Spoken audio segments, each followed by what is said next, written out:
Hey, Fallon, how you doing? All right, let's go ahead and take a look.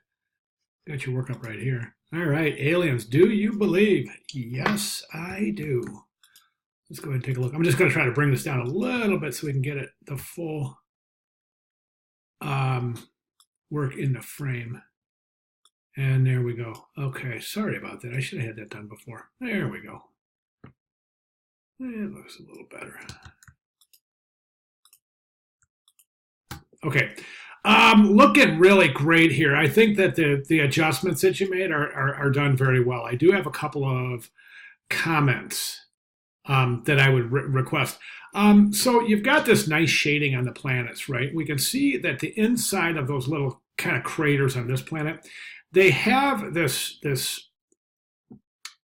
shadow area right here, right? And so if that's a crater, it would indicate a light source coming from up here, right? Here's the shadow, and here's the shadow on the inside of the crater, right? So what we would need here to maintain consistency is we would also need to see those little shadows here on this planet, right?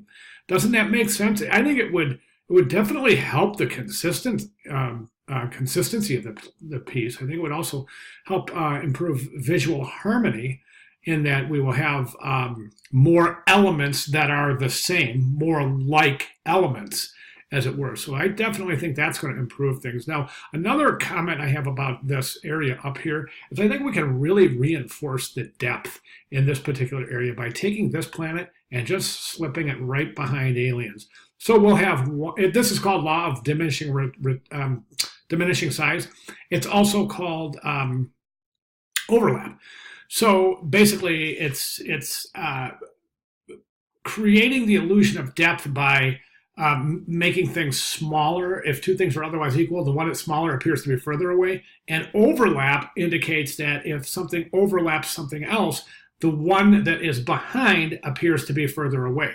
So we can really, really reinforce the depth of this area associated with this illustration just by taking that planet and slipping it behind the text. I think that's really going to look fantastic. My only other recommendation is this. Good color palette, by the way. My only other recommendation is this: is instead of having this, we got these beautiful color planets, right? We got this blue, we got this orange, we have this green, but then we've got this kind of gray, really just nondescript planet.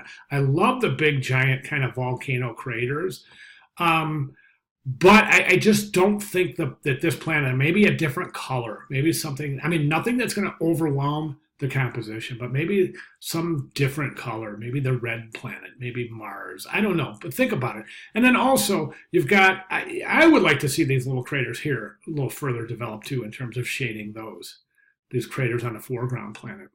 Okay, other than that, it's really great. This area right here is fantastic. Good transparency there. Really nice job. All right, so those are my recommendations for your final submission, which is coming up at the end of the week. So if you have any questions at all, please feel free to let me know. I'll be glad to clarify. Thank you very much.